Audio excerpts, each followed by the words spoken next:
मरीज गया तो उसको पूछना चाहूंगा कि आप मुर्दा के ऊपर क्या मुर्दा को जलाने के लिए जीएसटी लगा? हाल ऐसा हुआ है इस देश का कि पता इसमें बुरा क्या है?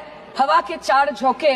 अगर अध्यक्ष महोदय कि चाय से शुरू हुई थी सरकार और गाय पे अटक गई और विकास की मौसी 10 साल में रास्ते में की एक रिपोर्ट के अनुसार 10 साल में हर दिन इस देश में एवरेज में 30 किसान हर दिन अपनी जान ले ली। सर इसलिए है किस्सा कि जिसको जिताया वो राजा की तरह जाएगा और जिन्होंने जिताया वो फकीर की तरह। आम आदमी के दूध, दही, पनीर पर 5% की जीएसटी, क्रीम, कंडेंस्ड मिल्क, मक्खन, घी पर 12% की जीएसटी और अमीरों के हीरो पर सिर्फ 1.5% की जीएसटी। और 340 के आंकड़े बोलते हैं कि इस बार जो आप चले गए तो दोबारा लौटने की जद पे हूं तो इतना खुशगुमान न हो, चराग सबके बुझेंगे हवा किसी की नहीं। लेकिन आपको यह बात समझनी पड़ेगी कि हम तो वो तारीख हैं, जहनों में रहना है जिसे, कागजी पुर्जे नहीं जो फाड़ डाले जाएंगे। जिस जमीन पर मैं खड़ा हूं ये मेरी पहचान है।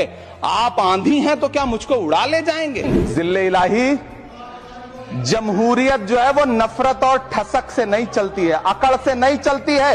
उसमें सबकी हिस्सेदारी जरूरी है। सबको समझना पड़ेगा कि जब जंगल में आग लगती है तो न वो बरगद बचते हैं जो हवा को आंधी में तब्दील करते हैं, न वो बांस बचते हैं जो आपसी रगड़ से चिंगारी पैदा करते हैं। और मंत्री जी, मैं इस सदन में अलल ऐलान ये कहता हूं कि जब भी इस देश की जमीन को लहू की जरूरत होगी, आपसे 2 कदम आगे इमरान। किसी के आवाज को आप दबा नहीं सकते, चिल्ला के किसी के आवाज को आप दबा नहीं सकते। हम वही है जो कभी आपको भी सपोर्ट किए हैं और आज भुगत रहे हैं। आपने राम जी को लाए, हम खुश है। आप कृष्णा जी को लाए, हम और भी खुश है। मगर कब आप काला धन लाएंगे, कब आप अच्छे दिन लाएंगे, कब आप 2 करोड़ नौकरी लाएंगे, तब हम लोग बहुत खुश होंगे और भी खुश होंगे। मगर जो आपको खुशी लगता है आप वही करते हैं। मैं जानती हूँ आपको दुख होगा, आप चिल्लाएंगे। ये दादागिरी नहीं चलेगी सर, ये दादागिरी नहीं चलेगी। आप जब कैंपेन कर रहे थे तो क्या बोले कि हम 300 यूनिट तक का बिजली फ्री देंगे। ये भी एक जुमला है। इलेक्शन खत्म हो गया,